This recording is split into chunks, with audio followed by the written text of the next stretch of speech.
भारत रत्न बोधिसत्व बाबा साहेब अंबेडकर जी के पुतला जलाने की कोशिश कल मध्य प्रदेश के ग्वालियर में एक आशुतोष दुबे नाम के व्यक्ति के द्वारा की गई थी। दरअसल आपको बता दें कि आशुतोष दुबे कल शाम को बाबा साहेब अंबेडकर जी का नाम लेकर एक पुतला लेकर पहुंचा था। हालांकि पुलिस ने आपको बता दें कि उसे पहले से ही पुतला लेकर छीन लिया और उसे गिरफ्तार करके हिरासत में वो ले लिया है। इस मामले को लेकर अब बहुजन समाज पार्टी की भी प्रतिक्रिया सामने आई है। बहुजन समाज पार्टी मध्य प्रदेश के प्रभारी और बहुजन समाज पार्टी के राज्यसभा सांसद, बहुजन समाज पार्टी के राष्ट्रीय कोऑर्डिनेटर रामजी गौतम की भी है वो प्रतिक्रिया सामने आई है। रामजी गौतम ने इस मामले के अंदर अपनी प्रतिक्रिया देते हुए अपने ट्विटर अकाउंट से आपको बता दें कि प्रतिक्रिया देते हुए इसे एनएसए के तहत कार्रवाई करने की मांग की है। ग्वालियर में बाबा साहब अंबेडकर जी के पुतले जलाने की कोशिश के मामले में रामजी गौतम ने लिखा, ग्वालियर में बाबा साहब अंबेडकर जी के पुतले जलाने की कोशिश और अंबेडकरवाद मुर्दाबाद के नारे लगाना न सिर्फ एक शर्मनाक घटना है बल्कि यह मध्य प्रदेश की बिगड़ती कानून व्यवस्था और शासन प्रशासन की असंवेदनशीलता को भी उजागर करती है। बाबा साहब केवल भारत के संविधान निर्माता नहीं बल्कि सदियों से अंधकार का जीवन जी रही महिलाओं के उद्धारक, दलित, पिछड़े और आदिवासियों के वंचित वर्गों के सामाजिक न्याय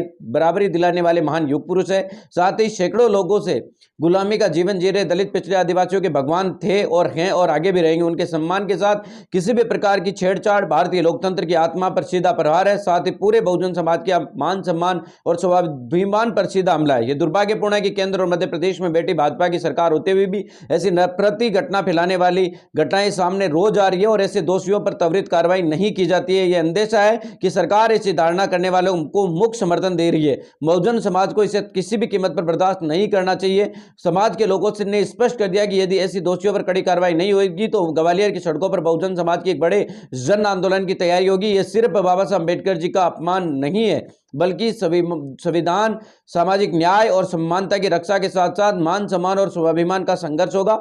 हमारे बाबा साहब हमारे भगवान है और आगे भी रहेंगे। जय भीम, जय भारत। ये आपको बता दें कि बीएसपी के राज्यसभा सांसद रामजी गौतम की तरफ से प्रतिक्रिया सामने आई है। उन्होंने कहा कि किसी भी कीमत पर बाबा साहब अंबेडकर जी का अपमान करने वाले लोगों को छोड़ेंगे नहीं। उन्होंने कहा कि मध्य प्रदेश ग्वालियर के अंदर एक बड़ा जन आंदोलन देखने को मिल सकता है। यहां पर बहुजन समाज पार्टी की तरफ से आपको बता दें कि चेतावनी दी गई है। उन्होंने बीजेपी सरकार पर सीधा सीधा निशाना साधते हुए कहा कि ऐसी घटनाओं के ऊपर मध्य प्रदेश की सरकार खुलेआम आपको बता दें कि ऐसे लोगों को संरक्षण देती नजर आ रही है और मुख्य दर्शक बनिए। ऐसे लोगों पर किसी भी प्रकार की कार्रवाई नहीं कर रही है। आप